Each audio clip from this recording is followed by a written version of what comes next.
Kesadaran pertama itu apa? Kesadaran beragama. Kesadaran kedua adalah kesadaran berilmu. Baru sesudahnya bermasyarakat, berbangsa dan bernegara, dan berorganisasi.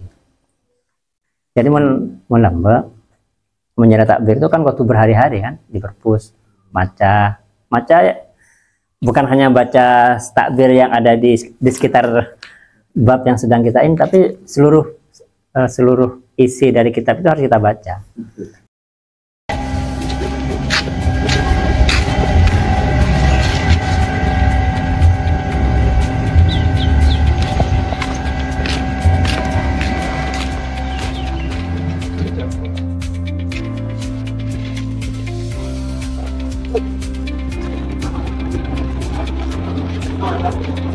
Yuk.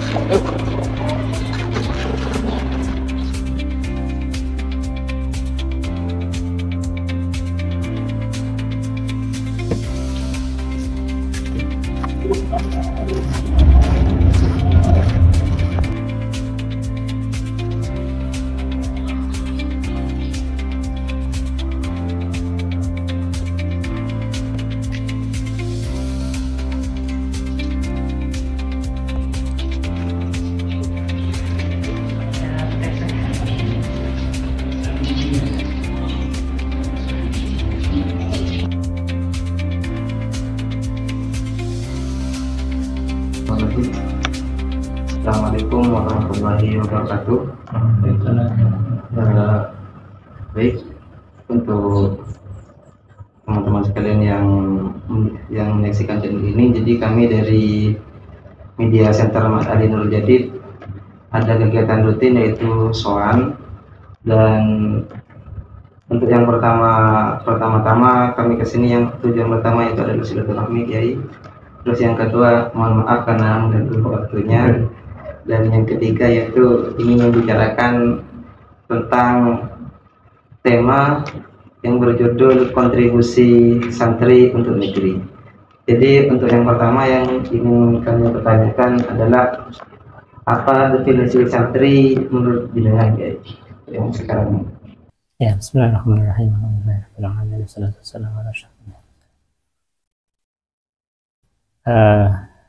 Santri secara spesifik ya, itu sudah didefinisikan oleh Kiai Hasani Nawawi Sidogiri.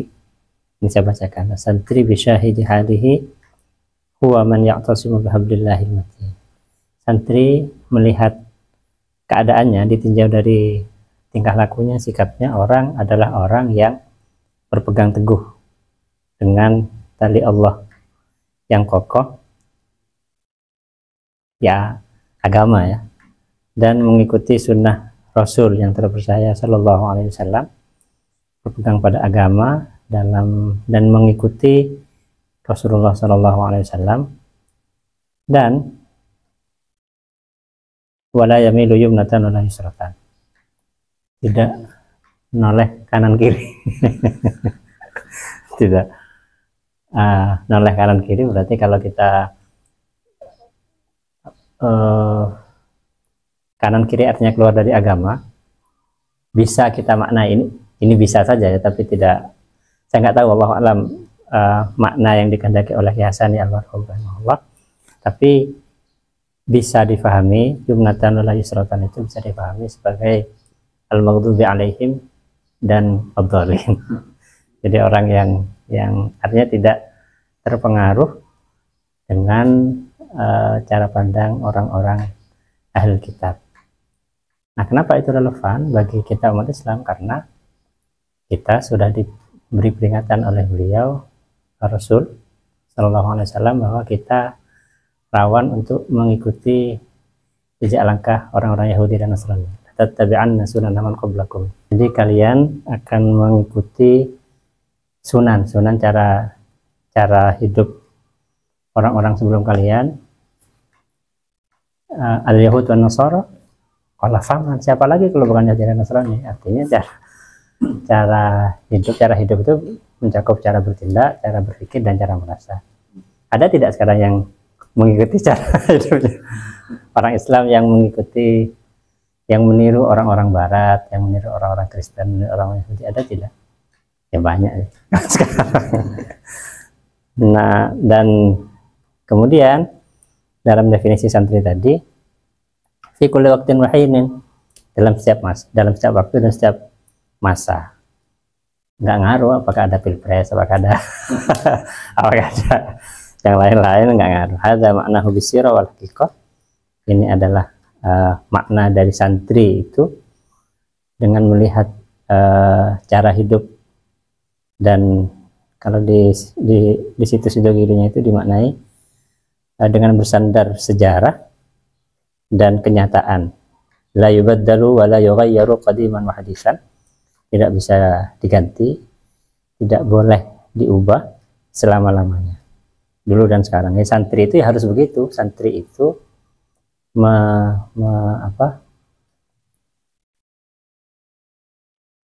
orang yang berpegang kepada ilmu yang diwariskan oleh Rasulullah SAW. Jadi untuk apakah santri yang dalam definisi tersebut, apakah kemungkinan tidak akan terpengaruhi oleh zaman-zaman yang makin modern, atau juga ikut mewarnai tapi dari segi penampilan atau kesehariannya, apakah berlaku kayak atau gimana? Ya, dan itu kan dari sirahnya ya, dan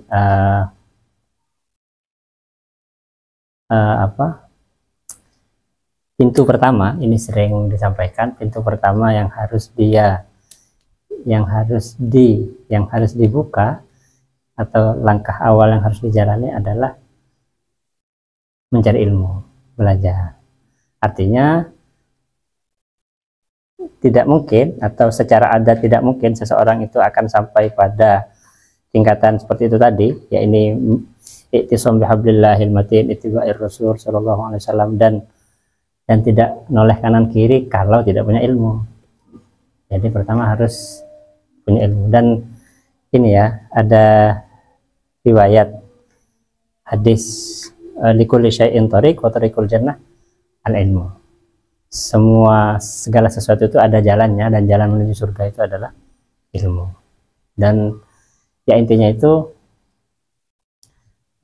santri itu adalah orang yang berilmu. Dan kalau kita merujuk pada panca kesadaran pertama itu apa? Kesadaran beragama. Kesadaran kedua adalah kesadaran berilmu. Baru sesudahnya bermasyarakat, berbangsa, bernegara, dan berorganisasi. Nah, kesadaran beragama itu menjiwai, mengarahkan, dan menghidupkan dari kesadaran-kesadaran berikutnya.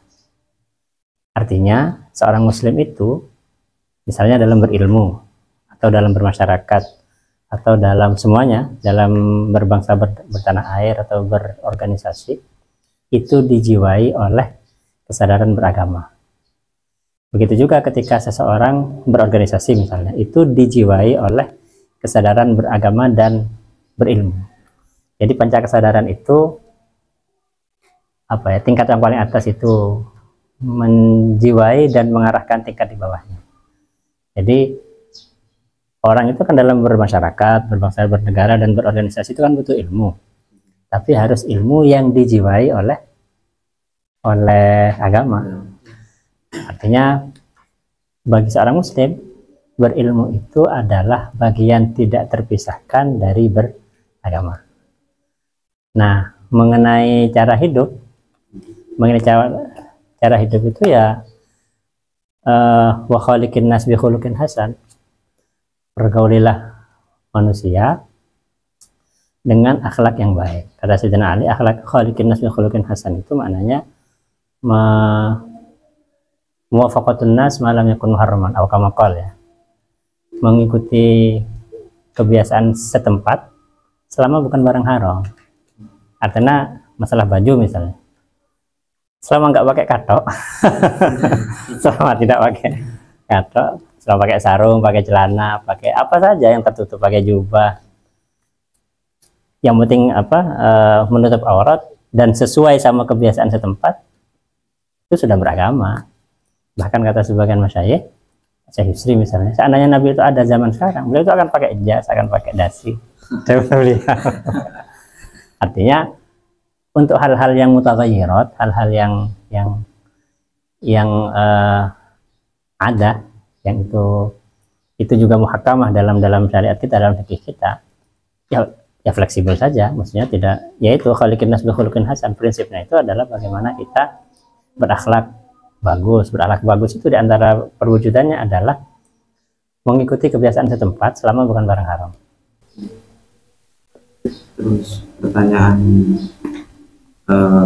apa ukuran minimal santri dari segi keilmuan? Nah ini sip ini sudah lama sebetulnya. Oke.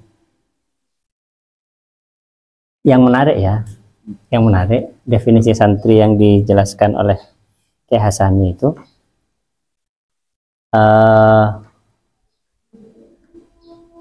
tidak secara eksplisit menyebutkan ilmu, kan? Ya tidak secara eksplisit. Itu kira-kira mirip dengan perkataannya Gusmus. Kan pernah dalam satu kesempatan itu, santri itu siapa saja yang akhlaknya bagus, ya kan? Meskipun nggak pernah mondok. Nah, sepakat atau tidak teman? Apa? Tidak pernah mondok. Iya, artinya tidak. Tentu saja perkataan itu la ala itlaqihi, ya. Artinya tidak bisa difahami secara mutlak bahwa meskipun nggak pernah ngaji akhlaknya bagus. Kenapa? Karena akhlak bagus itu, akhlak yang betul-betul bagus itu menyaratkan ilmu. Nah, sekarang ilmu itu sendiri kan ada yang fardu ain, ada yang fardu kifayah. Berarti santri itu bertingkat-tingkat sesuai dengan peringkat ilmu yang dimiliki. Artinya santri itu bisa kita klasifikasikan sesuai dengan ilmu yang ada pada dirinya. Ada santri yang level fardu ain. Artinya santri yang tahu ilmu level fardu ain. Ada santri yang level fardu kifayah. Santri yang tahu tentang ilmu yang fardu kifayah. Nah, cuman yang perlu difahami adalah bahwa pembagian ilmu menjadi fardu ain dan fardu kifayah itu sendiri tidak statis. Artinya memang kalau secara definisi kan fardu ain itu adalah ilmu yang harus diketahui oleh seorang untuk melakukan kewajibannya, kan gitu. Nah, kewajiban setiap orang itu kan berbeda-beda. Kewajiban itu paling tidak bisa kita bagi menjadi dua. Kewajiban yang berlaku bagi seluruh manusia, ini fardu ain yang kita pahami dalam FA dan seterusnya itu. Dan ada kewajiban yang berlaku bagi sebagian orang. Apa contohnya? Belajar Fathul Mu'in, belajar belajar sosiologi misalnya, belajar ilmu kedokteran, itu adalah kewajiban bagi setiap orang. Nah, ketika seseorang memutuskan untuk memperdalam fikih misalnya, maka fikih bagi dia adalah fardu ain. Ketika seorang memutuskan untuk belajar kedokteran, maka bagi dia memperdalam ilmu kedokteran adalah fardu ain. Artinya dia harus total, harus betul-betul sampai menjadi seorang ahli di bidang itu. Jangan sampai kemudian dia kuliah kedokteran jarang masuk misalnya, atau ketika ada ujian nyogok misalnya, akhirnya kemampuan ilmu kedokterannya nggak maksimal, sehingga ketika dia sudah didung-kadung lulus sebagai dipanggil dokter, dung-kadung ecelok dokter, dia malpraktek. Tahu malpraktek ya? Malpraktek artinya memberikan resep atau obat yang tidak sesuai dengan dengan yang seharusnya. Karena waktu belajar tedung misalnya. Sama, ulama juga begitu, sama. Artinya ketika Anda mendalami fikih, Anda harus serius betul belajar fikih itu. jangan tetun tuan ngaji atau nggak mutola'ah dan seterusnya, sehingga apa, sehingga ketika nanti pulang ke masyarakat ditanya hukum jawabannya salah-salah. Itu mah praktek juga itu sama. Jadi kalau malprakteknya dokter itu pol-polan mati, ya kan? Kalau malprakteknya seorang alim ditanya ilmu dan dia nggak tahu tapi Allah tahu misalnya, neraka. Jadi repot. Makanya kalau sudah berkecimpung dalam satu bidang, ya sudah yang total. Nah, kembali kepada batas minimal seorang santri, saya sebenarnya ingin kembali pada definisi yang dulu biasa kita dengar ketika seorang itu mondok.